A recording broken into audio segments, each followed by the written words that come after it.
Welcome into the Awesemo.com NASCAR Live Before Lock shows. We're here to get you ready for today's Coca-Cola 600. Of course, lock just over an hour from now. We are sponsored by PrizePicks. Give you some PrizePick plays that we like later on in the show. Of course, you got any questions, be sure to line those up in the chat or also in our Discord channel. Of course, as always, here on the NASCAR Live Before Lock, Chris joins me here. Chris, great to have you here on a Sunday afternoon to get ready for it's going to be a long one.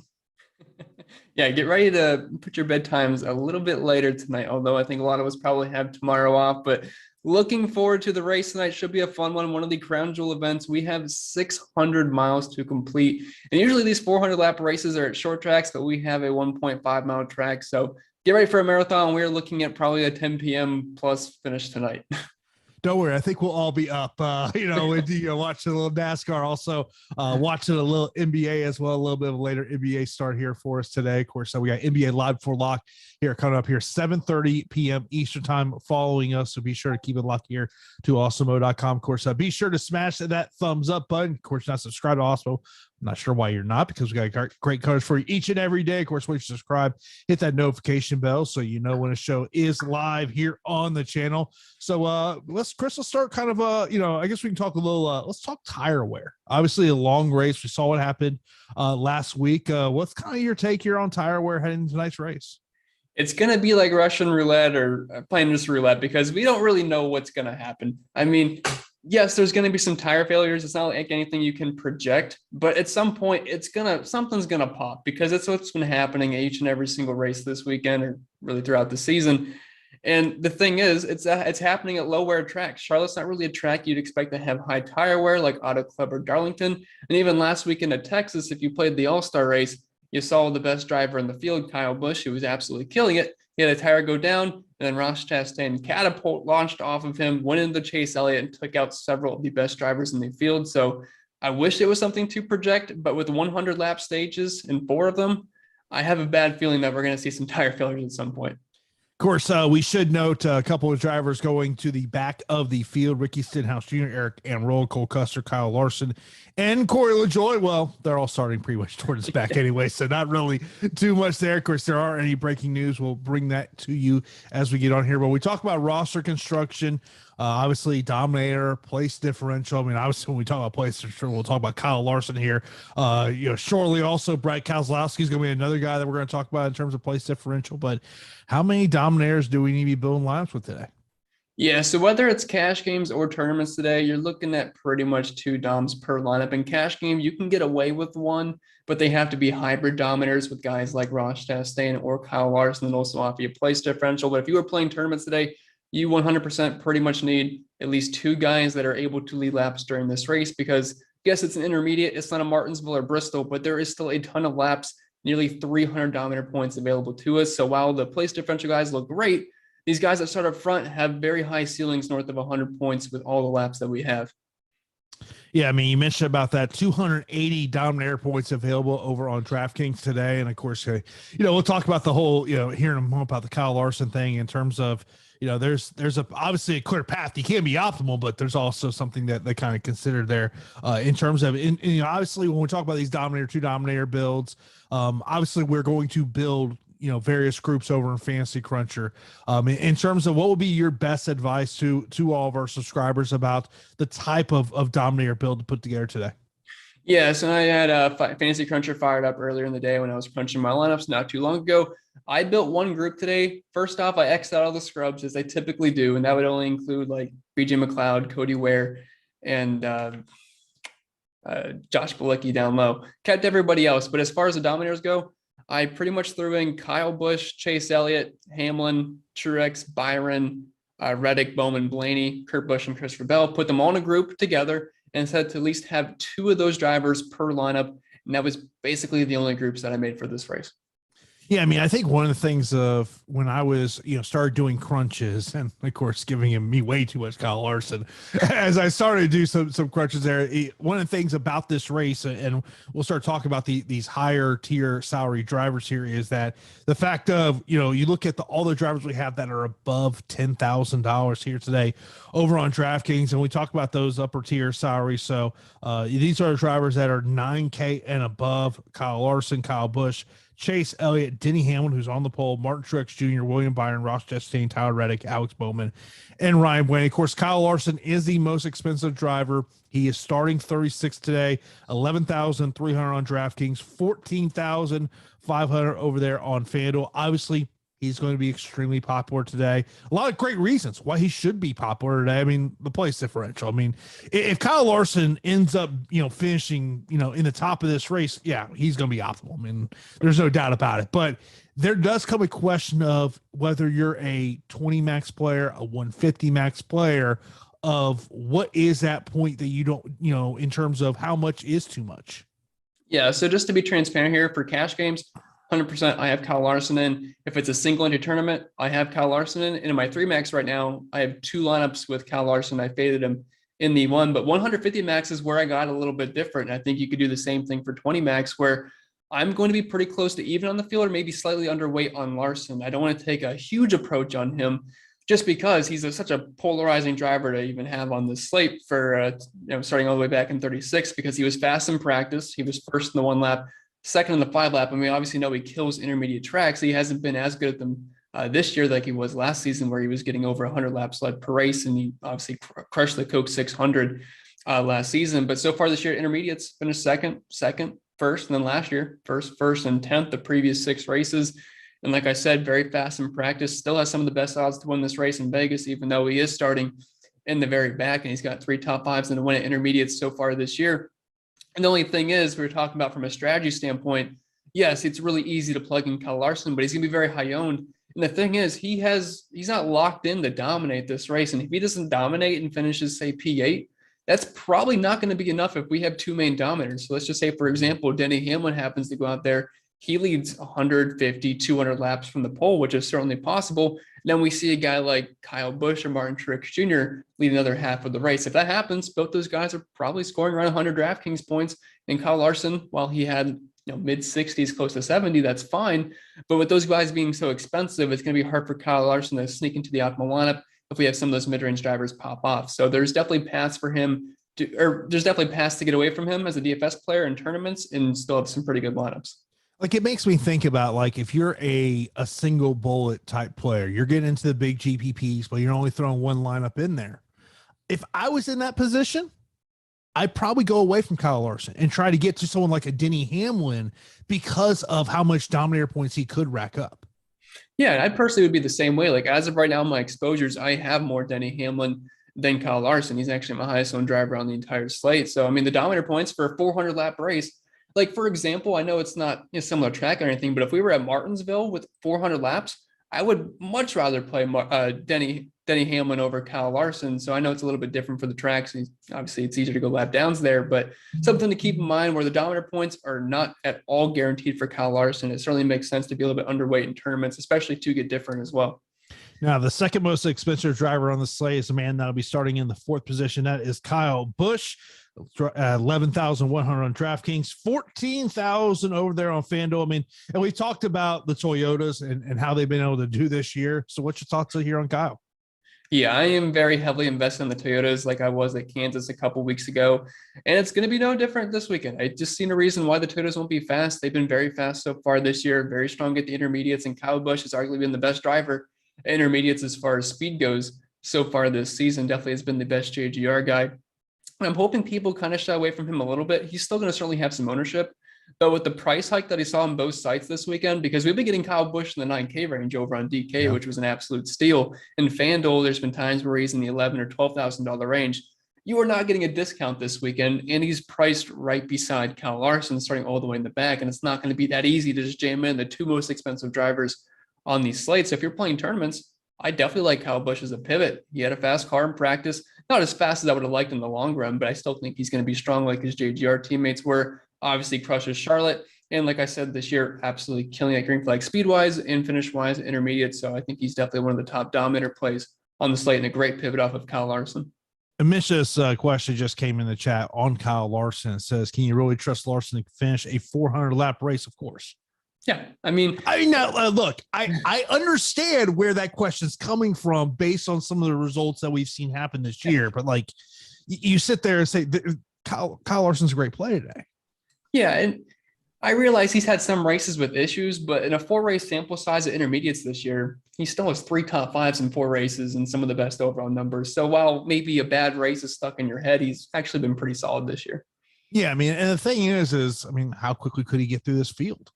Right. And the thing is, yeah, because if you roster one of those drivers up front and they kind of just get stuck where they're starting and not getting those dominator points, and then you see Kyle Larson after 60 laps and he's already P15, you're going to be in some real trouble and really wishing you had some Kyle Larson in your life. Yeah. Next up, we got Chase Elliott. He is starting 13th. He's 10,700 on DraftKings, 13,500 over on FanDuel. Yeah, if you're looking at his recent track history, which is amazing, it might sound weird for me saying I don't really have any Chase Elliott today, but you can't play everybody, unfortunately. Would I like to get some Chase Elliott today starting P13? Sure, but I am very heavily invested on the JGR drivers, and we have 3 of them in the 10K range. And then obviously I have to play Larson as well. So at some point, I just have to get off of drivers. And while I think Chase Elliott can run fine, he hasn't really been amazing at the intermediates this year. And I just don't think he's going to have dominator like speed. Like I said, he could be a top 10, top 8, top 5 contender, but I have a very hard time seeing him getting up front and dominating. He just doesn't have the green flag speed ratings as some other drivers that I'm more heavily invested on. So Elliott, for me, is going to be a guy I'm pretty underweight on. Then there's a driver that we've already talked about, the man that's on the pole, Denny Hamlin over on DraftKings. He's 10,500, 11,500 over there on FanDuel. Obviously, Dominator, it sits there, and that's the first thing that comes to my mind when I think of Denny Hamlin, and he's obviously in my Dominator pool. Yeah, I don't see really any reasons not to like Denny Hamlin here. He's starting on the pole for a 400-lap race, and we're not expecting any competition caution. So we have a free 100 laps for him to be up front. Now, if it does stay green, they're going to have to pit. The fuel window is around 60 laps, but he's got the best pit stall. He's had a strong team this year. And outside of issues with him on the track or an issue down pit road, he's had a very fast car this season, just isn't getting the finishes and just been unlucky. But he finished top 5 at Kansas, finished second at the All-Star race last weekend, which is a similar track at Texas. 10,500, 11.5 over on FanDuel. Good prices on both sites. And if we're looking for dominators for a 400-lap race, Denny Hamlin is in the best position to do so. And he's a Toyota JGR. He pretty much checks all the boxes. Next up, let me mention this question from Nick. He said Hamlin or Kyle Busch. So obviously they're both price range, pretty much the same things we're talking over there in DraftKings. But do you look at Hamlin potentially because of, him just, racking up some dominator points at the start of this race? Yeah, he's got the easier path to dominate. I think they're both fantastic plays, but I do have Denny Hamlin projected higher. A little bit higher ownership, but I'm not too worried about it. I think he's got a pretty clear path to lead a lot of laps, especially early on.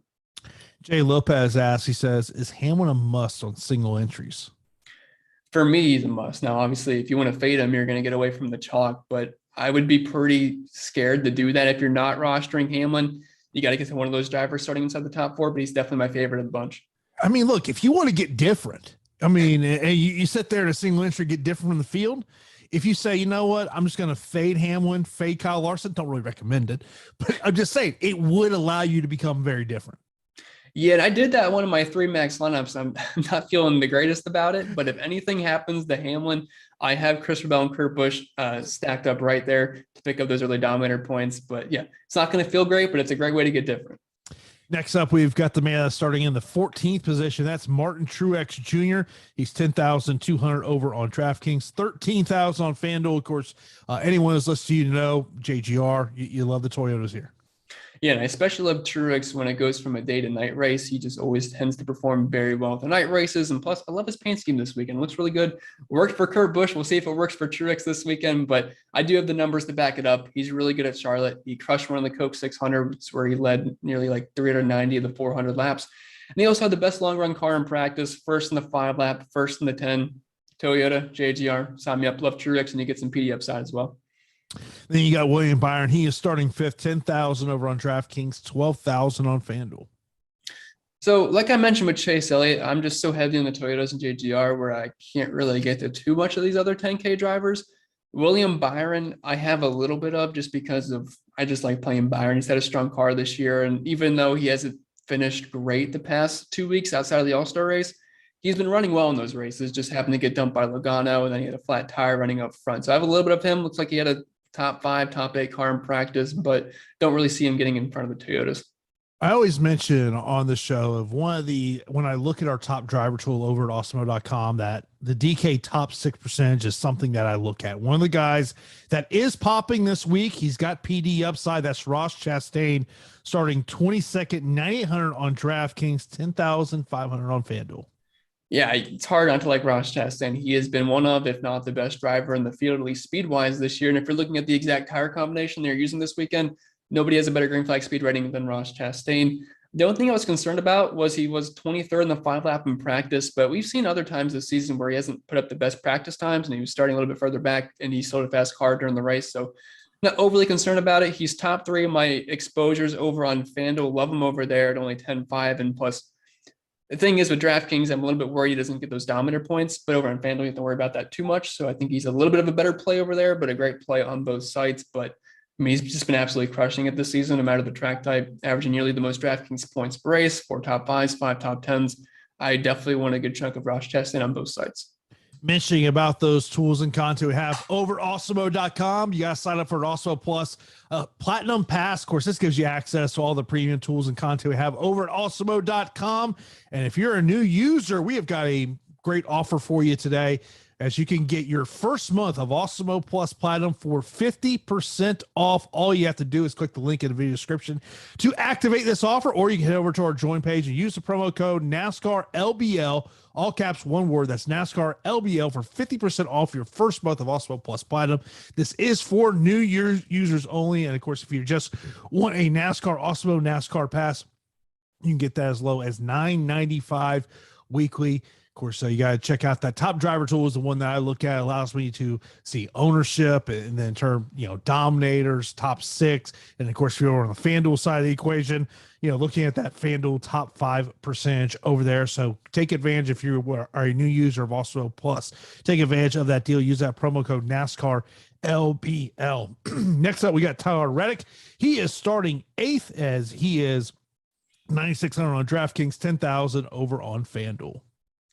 I personally just think he's kind of overpriced on this slate. Usually we can get Reddick in that mid to 8K range, which always makes him somewhat viable as a cheaper dominator. But the RCR cars didn't look great once they unloaded yesterday. Reddick was a lot better than his teammate Austin Dillon, but even then, 22nd in the 1-lap, 14th in the 5-lap, and 7th in the 10-lap, which only 14 drivers ran 10-lap runs, so it wasn't that impressive. Has he had a fast car this year? Is he the most talented? Is not the most, but is he one of the most talented drivers in the field? Sure. So I think maybe in tournaments to get a sprinkle, but he is one of my lowest exposed drivers and the lowest of the ones we've talked about so far. Just not a big fan of Reddick. Next up, you've got Alex Bowman, who starts one spot behind Reddick in the 9th position. He's 9,300 on DraftKings, 9,000 on FanDuel. Yeah, I have a lot more Bowman on FanDuel than I do DraftKings, just because I think the dominator upside for Bowman's pretty low. But at 9K on FanDuel, starting 9th, I think he's a driver that can just kind of hang around the top 8 all day. Plus, he had a fast car in practice, P2 in the 1-lap, P3 in the 5-lap. Not overly excited about him, but I think on FanDuel is a pretty strong play. And now we get to our first 4 driver. That'll be Ryan Blaney, starting 11th, 9,100 on DraftKings, 12,500 over on FanDuel. I want to like Blaney at this price point. He crushed it, obviously, last week at the All-Star race. He's $1 million richer now this weekend, so maybe he lost some motivation. I'm not totally sure. He's looking into it too much. But I think he's pretty overpriced over on FanDuel, but he was fast in practice, top 10 across the board, and also second in the 10-lap, only behind Martin Truex Jr. But like I've mentioned so many times the past couple of weeks, I'm just not super high on Fords right now. I realized Blaney won at a 1.5-mile track last week, but you gotta keep in mind all the best drivers happen to crash out, and then the Fords happen to turn it on. And in intermediates this year, Blaney has not been that strong, which is weird because they used to be his bread and butter, but no top 10s to show for it. Only has 1 top 15 in 4 races. Average finish at 20.8. I think he can hang around the top 10, but I need dominator upside for guys that are 9K and above, especially they don't offer me a ton of place differential. So Blaney's going to be one of those guys where I'm okay if I get 10% of him, but I'm not trying to go out of my way to get Blaney in my lineups. Before we move over to the mid-tier, do want to bring up some of the questions that have already come in. First one, Clint Wood goes, is 35% Larson in a 150 too low? No, it's certainly not too low. I mean, is it lower than what I have? Yeah, it is. But I'm assuming you're heavier on dominator. So you probably have a lot more Kyle Busch, a lot more Truex, a lot more Hamlin. And if that's the route you want to go on this slate, that is perfectly fine. Like, yes, Larson's a great player, but if he doesn't dominate and we have 2 main dominators or even, 3 major to mid dominators, they're going to outscore Larson, assuming they don't wreck at some point. Next up, Sincere Miller says, should we go into today's race with plans on there being some wrecks because of blown tires or the ground being slick at the start of the race? Will we make lineups? You can, but it's one of those things where if someone could tell me they can project who's going to have tire failures, I'd love to hear it, because it's just no way of knowing it. So you just have to assume it's going to happen, but really you just got to hope it's not your driver. Let's see here. I mentioned that one already. Hamlin or Truex? Obviously Hamlin, you look at the Dominator, but Truex does have a little bit of place differential as well. Yeah, I mean, those are really like two of my favorite plays on the slate, but if I had to pick one, it's going to be Hamlin for me, just because he's got the clear path to dominate. Truex obviously has a great car and you have the PD upside, but if he kind of stalls out around third to fifth and Hamlin led 100, 200 laps, it's easily going to be Hamlin.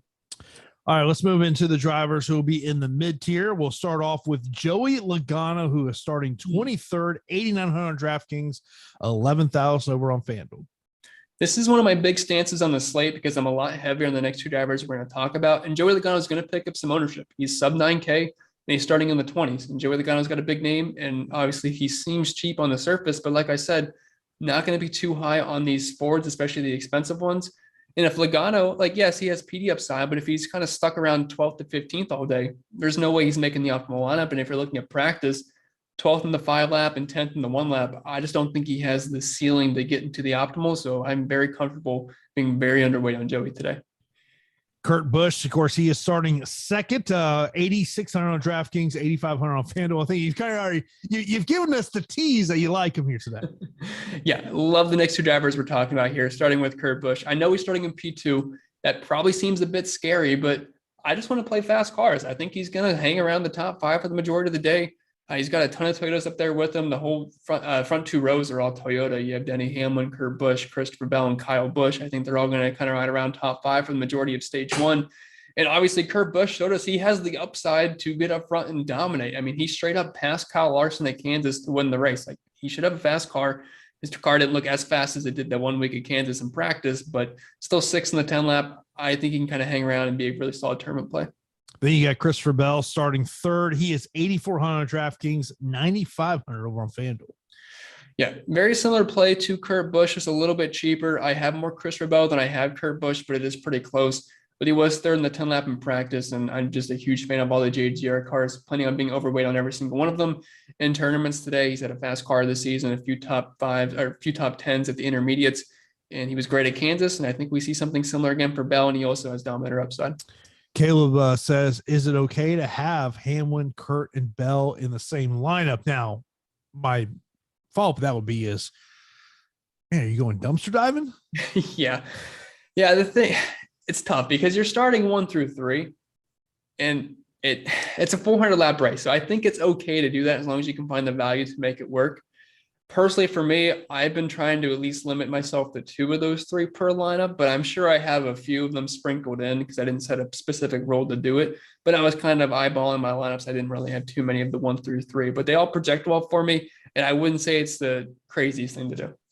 Yeah, I mean, when we talk about those low tier drivers, one thing I'm going to mention is that the fact is that, yeah, obviously there is a low tier driver that's going to be chalked this week, but in terms of he's just not popping off as someone who's going to finish up in the top 6 in terms of fantasy score here. Next up, we got Austin Dillon. He is starting 16th. He is 8,200 on DraftKings, 6,800 on FanDuel. Yeah, Austin Dillon is pretty much a stay away for me. If he surprises me during the race, I will take the L there gladly. He's usually really good at intermediates, but the last time RCR unloaded really bad off the truck, they were absolutely terrible during the race. And trust me, I can attest to that because I rostered them that race and they sucked. Like, Austin Dillon was one of the worst cars on the track. So I don't want to get bit by it again. And $8,200 for a guy starting 16 is not that appealing anyway. He doesn't have any dominant upside. P33 in the 1 lap, P29 in the 5 lap. I feel pretty good about just moving my exposure to the faster cars like Chris Bell and Kurt Busch instead of trying to chase PD with Dillon. Are you saying us DFS players, we don't have a short-term memory loss? Like, we just always remember, like, when that player screwed us? Yeah, it's something we'll never forget. That is for sure. Yeah, we never forget it. And I mean, look, and that's why there's probably some people out there that say, God, Kyle Larson's lost me some money this year. Oh yeah. Everyone's got their own grudges and it's hard to get over it. I totally understand it. Charles, appreciate you there with the super chat. He says, would you use Busch, which I'm guessing he means Kyle, and Hamlin in a single entry? Yeah, I have no problem with that. I'm assuming you can't fit Larson in there as well, but again, Larson's going to have so much ownership. And if you get off of Larson, if Kyle Busch and Denny Hamlin are the main two dominators, you're going to be far better off than the people that paired one of those guys with Larson, because he's not going to dominate the race, assuming Busch and Hamlin just soak up all the laps led. Then you got Kevin Harvick. He is starting 18th. He is 8,000 on DraftKings and the same exact price on FanDuel. So the price is awesome. I did talk him up in the top 5 picks video I made earlier in the week over on the Awesemo YouTube. Problem is, I didn't think he was going to be this slow off the truck. P30 in the 1 lap, P24 in the 5 lap, and P12 in the 10 lap. And again, keep in mind, only 14 drivers ran 10 laps in practice. So he was really slow. So was Stewart-Haas in general. So not a big fan of Harvick here. I think people are going to chase this price point, which I get, because so far this season, he has the best average finish overall, and especially intermediates. But he hasn't really been that fast. He's just kind of getting lucky with as far as finishes go. His green flag speed rating's been right around 16th. So I think this is a pretty good spot to be underweight. Clint brings up the point about Kevin Harvick. He says, am I being too bold with my guy Harvick by using him 30% in a 150? Well, I personally, for me, I'm the complete opposite. I have like less than 5% Harvick today. So I can't say I'm on the same boat. Yeah. I just don't trust the speed. And I just think guys like Christopher Bell and Kurt Busch have much higher ceilings. And that's what I'm chasing in tournaments. Next up, we got Daniel Suarez. He's starting 12, 7,800 on DraftKings, 7,500 over on FanDuel. Like, I have more Daniel Suarez exposure than I had Kevin Harvick personally, which might sound weird starting 6 spots further up, but at the same time, he was a lot faster in practice. P8 in the 1 lap, P5 in the 5 lap. And Daniel Suarez is one of those guys that can kind of surprise you and just hang around. And if you're looking at the odds in Vegas, he was plus 4,000 to win, and Kevin Harvick's plus 8,000. So I think Vegas would agree with me there that Daniel Suarez should have a faster car today. Next up, we got Eric Jones. He is starting 25th, 7,600 on DraftKings, 7,800 on FanDuel.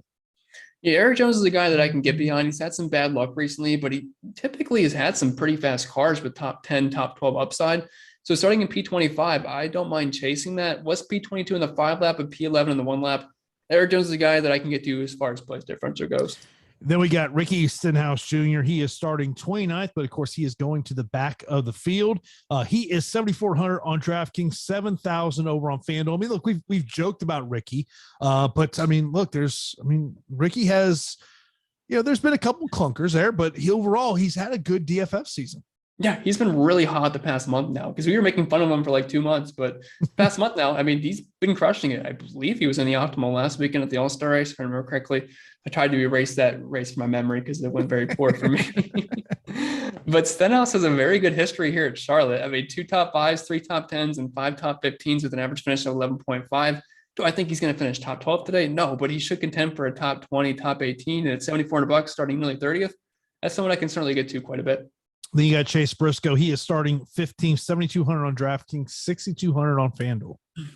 Yeah, in practice, he was 21st in the 1 and 5 lap, starting in P15. Besides the 1 race early in the season, he hasn't really shown too much, and I'm just not a big fan of the Fords or Stewart-Haas today, so Briscoe's the guy I'm pretty low on. Then you got Austin Cindric. He is starting 6th, 7,100 on DraftKings, 6,500 on FanDuel. So he's one of the few Fords that actually did flash some speed. He was top 5 in both the 1 and 5 lap in practice. The problem is he's starting P6, and that's the problem with Cindric. He tends to qualify pretty well, but his odds in Vegas, so he's got the best odds in Vegas to win this race since we just talked about Christopher Bell. So Vegas thinks he's going to perform pretty well. He's a tough DFS play starting in 6. I think he can kind of hang around the top 10. The problem is I can pretty easily name 10 drivers that'll probably finish over Austin Cindric. So I think he's worth having maybe 10% in tournaments, but if I'm playing 1 or 3 lineups, there's no chance I'm getting a Cindric. The next driver I know is the first driver that you mentioned in the video you did earlier this week here on Awesemo. Of course, that was a video done before practice, done before qualifying. Bubba Wallace, who is starting 7th at 6,900 on DraftKings, 6,000 on FanDuel. Yeah, and while the starting spot's really high, I think he's still someone we can play. And now, definitely a lot lower than what I thought. I think he's a better play over on FanDuel because of the, get punished as much if you lose some spots. But it looks like he has the arguable top 10 car over in practice. And if I'm such a big fan on JGR, or Toyota in general, you can't forget about Bubba Wallace. And that's basically the same thing I said at Kansas a couple weekends ago.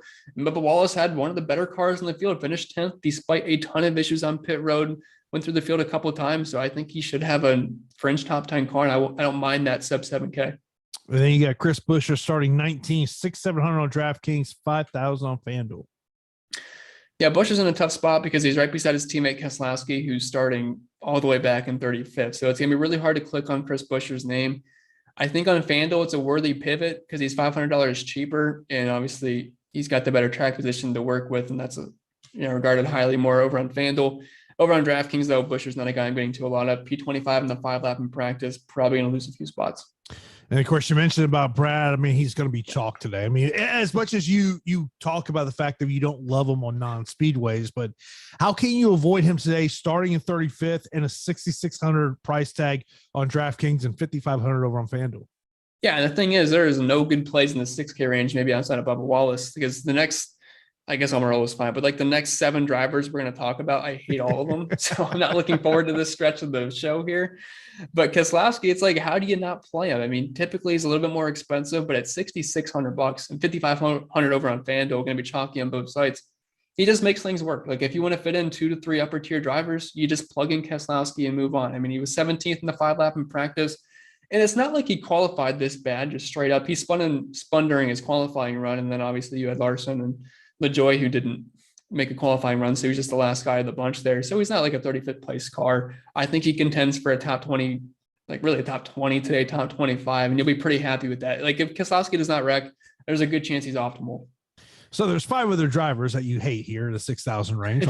My words, not yours. But Eric Almirola, Justin Haley, Cole Custer going to the back. So is Almirola going to the back. Harrison Bird and Noah Gragson. Gragson starting 27th there. Can you sell me on any of these guys? I can say on Almirola because right now he's in my main lineup just purely because he was the last guy that fit at $6,500 and starting in 24th. He was P20 in practice, so I will give him that. Plus, if you're looking at the intermediate so far this year, while he hasn't been super impressive, he finished 6th at Vegas and 6th at Auto Club. Outside of that, nothing too crazy, but outside of Almirola, playing Haley, Custer, Burton, Gragson doesn't feel very good because I'm projecting them to lose some spots. Haley might be able to hold his ground. The only one I could really recommend playing is Gragson just because he's starting so far back, nearly in 30th place, and he's in a colleague car, which at least has some juice. And he was kind of contending with Austin Dillon in practice, but it is really rough outside of Keselowski. No doubt about it. Of course, this is the Awesemo.com NASCAR Live Before Lock show. We are sponsored by PrizePicks. Of course, PrizePicks has their daily prop-based contest. No sharks, optimizers, or mass entries. Use your knowledge on multiple sports with cross-sport entries. Going to bring that up for a particular reason here today. Of course, use that promo code Awesemo for instant first match deposit of up to $100. Of course, you can click the link in the video below to head to PrizePicks.com or download the PrizePicks app in the App Store or Google Play. And I mentioned about that cross entry that you can put in there. Well, they've got a free square over there today with Jason Tatum of a half a point, which, well, we know he's going to score way more than half a point because he's probably going to play 40 minutes today. So that is a free square for you there today. But as we look at the NASCAR and the props they have over there are some ones that have popped off to you. Denny Hamlin is one of them. Martin Truex Jr., another one. 52.5 for Denny Hamlin, 51.5 for Martin Truex Jr. Yeah. So if Hamlin dominates today, he's easily going to get that over. Now, if he doesn't dominate, it's definitely going to be tough. But for me, I'm projecting him to dominate quite a bit today. I have him close to 50 dominator points, and over on the Awesemo top driver stool, we are very similar there where we think Denny Hamlin's going to put up a boatload of points. I currently have him like 20 to 30 points over that. So I feel pretty comfortable about the Hamlin over, assuming he dominates. And as far as Truex goes, he had the best long run car in practice. He's amazing in night races, starting in 14th. I have him for around close to 70 points, and I definitely think that over looks pretty good. 2 other ones that you mentioned, they have gone up a little bit. Kurt Busch, when you had sent it over to me last night, that number was 29.5. That's now 31.5. Christopher Bell was at 36.5. It's now at 38.5. Yeah, so we did lose some value there, but I'm mainly just targeting some Toyotas that are starting close to the front, should have fast cars, and should be able to pick up some fast laps. And there's a chance they get some lap lead points. Like Kurt Busch, if for him to get over 31.5. So you have to get a top 8, but you have to assume some fast laps are going to be mixed in. So that could get baked into like maybe more of a top 10, top 11, depending on how many dominator points. And for Christopher Bell, 38.5, we're talking about top 5 finish, but he's also someone I'm projecting to get some dominator points, which makes that a little bit more leeway as far as the finish goes. Yeah, of course, you got to play over there at PrizePicks. Use that promo code Awesemo for instant first match deposit of up to $100. And of course, you're over there today. Just hit that Jason Tatum, hit that over because, well, he's going to score more than half. He's going to score more than a point. Let's just say that. The question maybe is, does he get a point within the first 2 minutes? It's probably the bigger question. We got to take that free square over there at PrizePicks. And of course, as I mentioned, use that promo code Awesemo, instant first match deposit of up to $100. So now we'll mention about the drivers who are the under 6,000 drivers. So we got Michael McDowell, Kaz Gralla, Ty Dillon, Ryan Preece, Todd Gilliam, Corey LaJoie, Josh Bilicki, BJ, and Cody. I guess, I mean, obviously Michael McDowell starting 10th. Can you get there? I didn't think I was going to, but I actually ended up with like 8% McDowell. It seems stupid, but I just didn't really feel like changing all my other numbers. So I just rode with it. I was like, if it works, it works. If it doesn't, he's going to have to hold like a top 15. He's going to have a guy like LaJoie probably wreck out because obviously LaJoie, we're going to talk about him pretty soon. Some other guys with a ton of place differential upside, but mainly me playing McDowell was just hoping he can just kind of sneak his way into a top 15. Then you got Kaz Gralla. He's starting 34th. He's 5,600 on DraftKings and the bare minimum 2,500 on FanDuel. Yeah, the place differential obviously looks good, but I can't do the Kaz Gralla experiment. I just don't trust his car to last 600 miles. I barely trust his car to last 200 miles, let alone 600. And in practice, he was having some issues. At one point, they panned the camera, and you saw Kaz's hood flapped up over his windshield, so he couldn't even see while he was driving. And I figured that was a bad omen for the race today. He was nearly dead last in practice. I just can't do it. It's not good if you can't see out the windshield. Just saying. No, definitely never a good one. So you're not ready for that experience. That's pretty much what you're telling me. Then you got Ty Dillon. He is starting 28th, 5,400 DraftKings, 4,000 on FanDuel. Yeah, so kind of the same old story with Ty Dillon, where he's cheap every single week. He's starting around 30th. He's super slow in practice, and green flag speed wise, he's slow, but he just happens to finish well. And it's just a matter of surviving the attrition, but that's something he's been doing well this year. It's not really something you can project to happen, but it's just happening.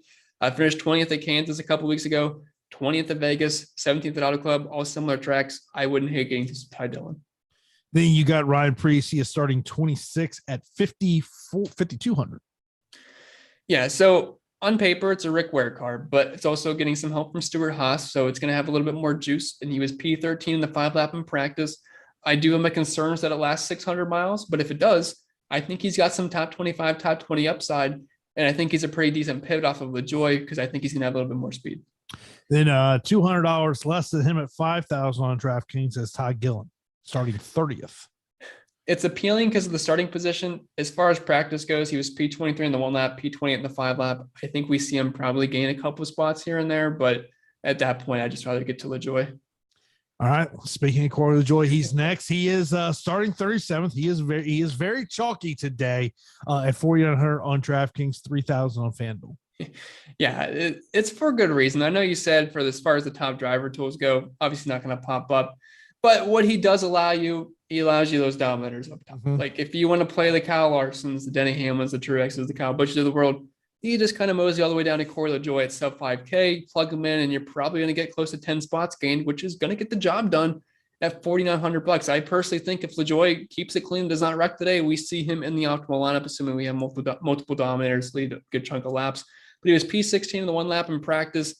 And we do have a narrative going on. We used the podcast narrative for him last week. It didn't work, but we have another one this week because he had a baby. So if you like the baby narrative, there you go. Yeah, I mean, that's the one thing is when I'm looking at these under 6,000, and you bring up a great point, by rostering someone like a Corey LaJoie, it's going to allow me to get to some other people. But what does concern me is when I look at that top 6%, it's just so, all these guys, it's just so low. And like, you just feel like obviously the PD, I understand why you go Corey LaJoie.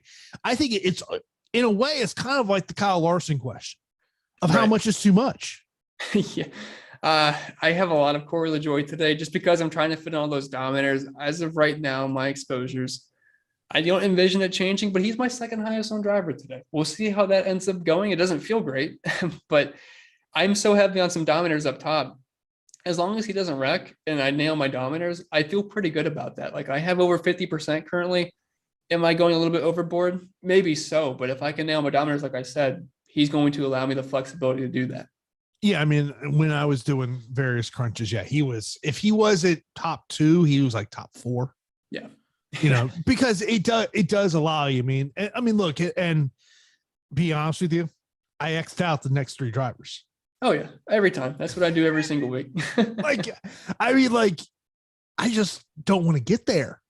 Yeah, and you cannot expect guys like Bilicki and McLeod Ware to finish 400 laps at a 600-mile race. Like these guys can barely finish half a race at a normal racetrack with 400 miles. 600 is going to be a tough test for BJ McLeod, Bilicki, and Cody Ware. Like, look, okay, I don't even want to get to the field of what we're projecting on Cody Ware. And was that like 1%? 8. 8? Oh, I wouldn't play him at 1%. Seriously, if you're playing 150 max and you just say, okay, I want to play 1% of these guys. Okay, I can go with that. I'll go with 1%. I don't want to go more than that though. Because the reality is, and all joking aside, I mean, can they go 600 miles? I really don't think especially with the tire issues we have, like they are not by any means in top tier equipment. Yes, the next gen car tries to help neutralize that, but we see almost every single week Cody Ware spinning out at some point or blowing a tire, and he ends up hurting a guy like Denny Hamlin or Chase Elliott's day. And then Bilicki and McLeod. Like McLeod seems like he has a mechanical issue each and every single week. I just cannot recommend this for such a long race.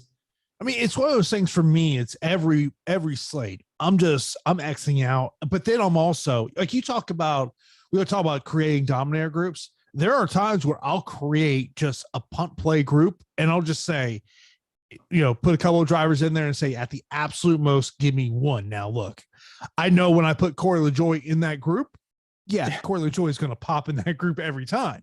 Right. I get it, but it's one of those things to me, it's a roster construction question of if I'm getting to one of these guys or, who is that allowing me to get to? Yeah. So if you are getting to one of those scrubs, so instead of having to go Kyle Larson, Denny Hamlin, and then if you kind of bypass all those cheap drivers and make Keselowski your lowest price driver, you're not going to be able to fit in another guy like Truex or Ross Chastain. You're going to be kind of in that Logano, Kurt Busch, Christopher Bell tier, which is fine. And I definitely have lineups that look like that. But a large majority of my lineups end up having a Cody Lajoie guy because it's such we have 400 laps. If this was a 267 lap race, I probably would end up having less Cody Lajoie, those kind of guys. But I need those dominator points. So it's just kind of the way this race sets up to where you need some of those cheap drivers, but Cody Lajoie just happens to be by far the one projecting the best. And the one thing though is if you do decide to team up Brad and Lajoie together, it's just going to be you're going to get into a chalky build though.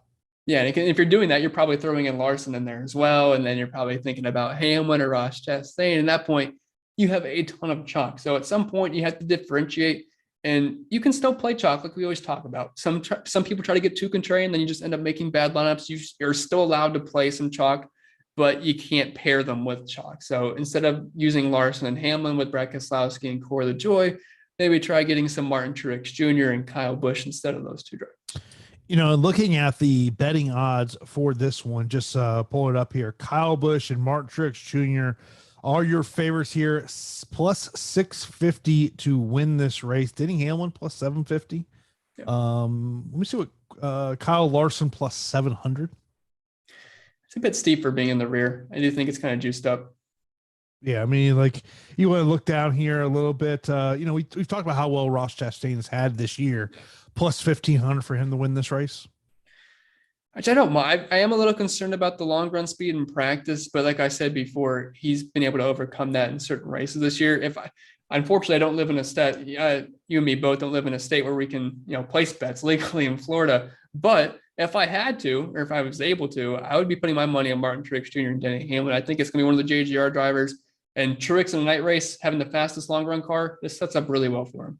Well, we had the ability for about a month. Yeah. Then it went away, and now we're just we're waiting to see what the Supreme Court's going to do here. Yeah, we had about a month before it ultimately got shut down here. Of course, if you do got any questions, be sure to line those up in chat. Of course, we'll get to those as we got about just under 15 minutes here left in the show. Of course, be sure to smash that thumbs up button. That does help us out a lot. Of course, be sure to subscribe also right here on YouTube. Hit that notification bell so you know when a show is live here on the channel. For people who are single entry players, what would be your best advice for them? So it's okay to play chalk, but try to get a little bit different. If it's a tournament, obviously in cash games, eat all the chalk you want. But for a single entry, everyone's playing Keselowski, everyone's playing Lajoie, everyone's going to want to play Larson, everyone's going to play Chastain. At that point, you're left with two drivers. You can still play those drivers, but you're gonna have to find a way to get different. So instead of using Larson, if you have all those chalky drivers, if you take off Larson, that might be just good enough in a single entry. If you want to pivot to a Kyle Busch, and if you want to pivot off of Denny Hamlin to a guy like a William Byron, who's definitely going to be pretty low, and especially in a single entry contest. So it's okay to play chalk, but just try to get a few drivers a little bit different. Kevin asks, he goes, are Bell and Busch good pivots off Hamlin being second and third? I'm not really viewing them as similar plays to Hamlin because of the price range. They've been my pivots off of Austin Dillon, Logano, Kevin Harvick, because Harvick and Joey Logano are going to pick up some ownership. But I do have one 3-max lineup that does not have Hamlin in it, and then I front-loaded it with Kurt Busch and Christopher Bell. So we probably had the same thought process there. Next up says, what's your thoughts on Justin Haley today, or better yet, drivers that's behind him, since the driver might have a chance to move up because of crashes or blowouts? I mean, it's certainly possible. I wish he was starting a little bit further back in he's in P20 right now. If you're looking at his practice speeds, he was 31st in the 5-lap, 26th in the 1-lap. And if you're looking at his finishes so far this season, intermediates, did have a nice 17th at Vegas, 35th at Kansas, had an issue there, so nothing you can do about it, but then 23rd at Auto Club. If you land on a few percentages of Justin Haley, that's fine, but I'm not going my way to play him. Amarola or Wallace for last man in a single entry? Almirola is a little bit safer. I will say if that single entry lineup has a lot of Toyotas, I would try to correlate it with Bubba because you're assuming they have a ton of speed. So I think it makes sense to load that with Bubba because if they have speed, he's going to have speed as well. Do you have a lean on Kurt versus Bell? I'm guessing he's talking about Kurt Busch. Yeah, for me, it's going to be Christopher Bell. He gets that one extra spot at PD, and he's also a JGR. I know 2311 is basically an extension of JGR, but I would still trust the 20 car over Kurt Busch. They're both fantastic plays, in my opinion, but I have a little bit more Bell than I do Kurt today. DK single entry 2v2 here. So we got Truex and Amarola on one side, or Chastain and Bub on the other. I'm going to go with the Truex side. I just think he's got a good shot of winning this race and dominating a lot of laps. Lajoie or Priest as a punt play? It's got to be Lajoie. Those are my two favorite punt plays on the slate. But for me, Lajoie's definitely got the best path to be optimal. I mean, the thing is, I look at that and I say, massive difference in terms of ownership. Yeah, it is massive. So if you're looking for the lower owned guy, it's Priest, but Lajoie overall projection wise looks the best. How do you feel about the 7K range, specifically Ricky Stenhouse Jr. in a GPP? The 7K range is pretty gross in general. Like there's some fine plays with Suarez, Jones, and Stenhouse, and even Austin Cindric, but it's just the way my roster construction is. You're not getting to a ton of them because a lot of people are going to be loading up the dominators. And then I obviously love Kurt Busch and Christopher Bell. And then at that point, I need some cheap drivers. So I'm not getting to that 7K range too much. I think Jones and Stenhouse offer you some good PD. And I think Suarez look pretty strong in practice. As far as Stenhouse goes, typically always a risky driver, but he's been really hot for about a month or so now. So I wouldn't mind getting to him starting in 29th. Shark Killer says, he goes, I honestly think with this race being so long and so many regular cautions along with competition cautions, I don't think there is a competition caution today, is there? Not that I saw from Bob. I can double check though. Yeah, I just looked and I didn't see him, so I was making sure I didn't miss anything.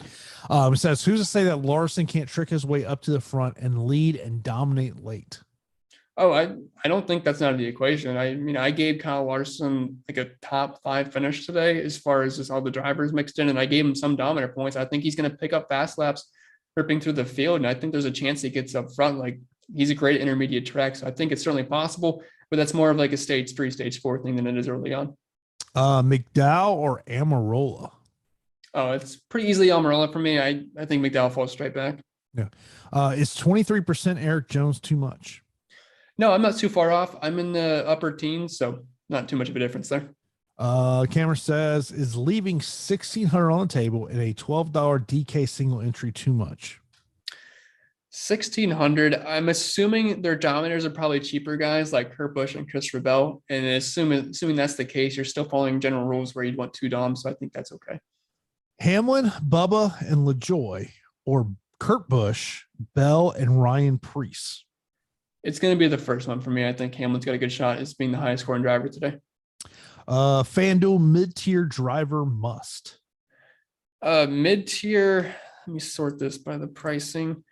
So if Keselowski counts as a mid-tier, I'm not kind of does at $5,500, he would be like the must. But if I had to go a little bit higher than that, I believe I have the most of Kurt Busch as far as the mid-range goes. Thoughts on Ty Dillon?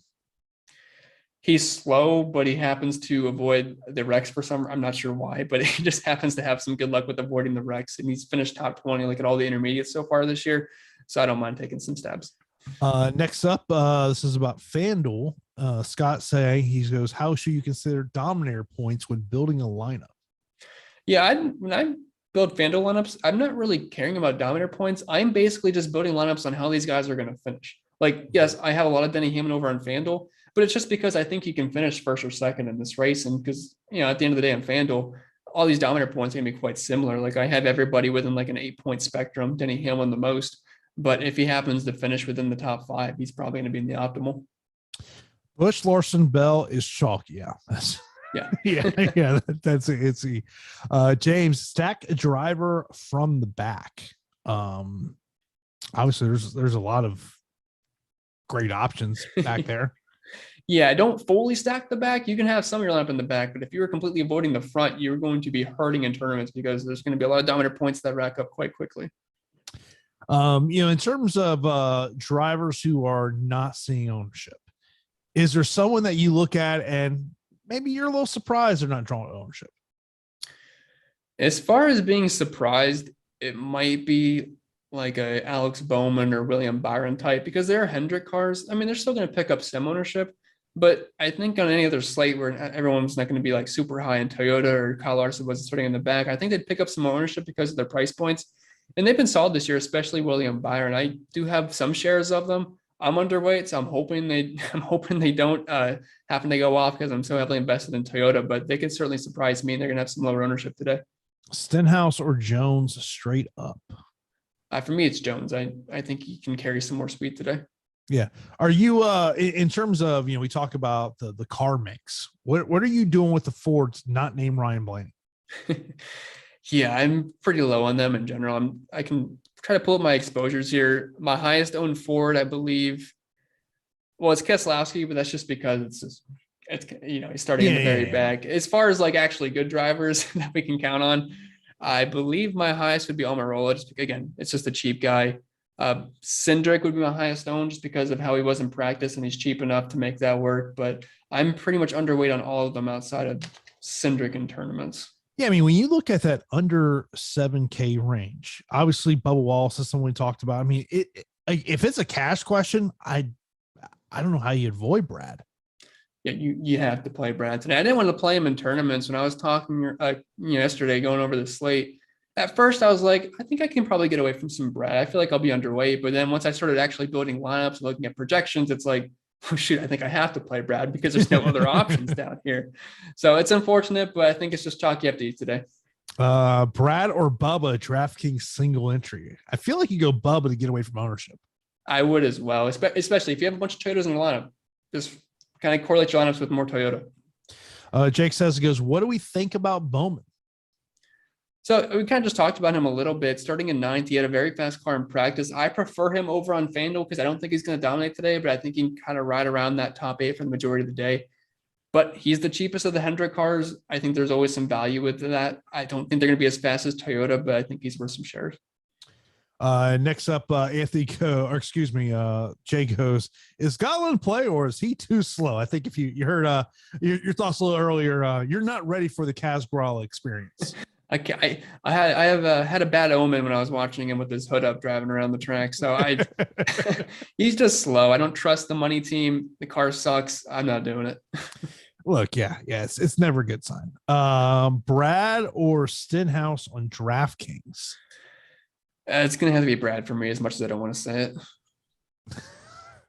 I mean, like, it's you talk about ceiling versus floor, and he's starting 35th. Yeah, and I have Stenhouse and Keselowski kind of projected to finish somewhat similar, so just give me the extra 6 PD spots. Yeah, I mean, it's just I find myself as once the show gets over, I'm going to finalize everything we have, as we'll have about 15 minutes before the green flag's going to drop here. But yeah, it's like, to me, I mean, people are going to be looking at Kyle Larson obviously because of that PD, and then you go down Brad Keselowski, and then Cody Lajoie. I mean, those are going to be your chalk at the back of the field here.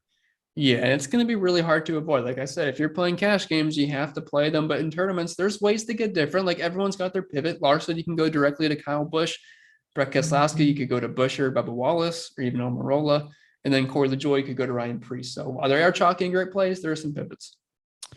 In terms of maybe an under the radar play, I know you say you didn't like Tyler Reddick, but obviously he's got low ownership.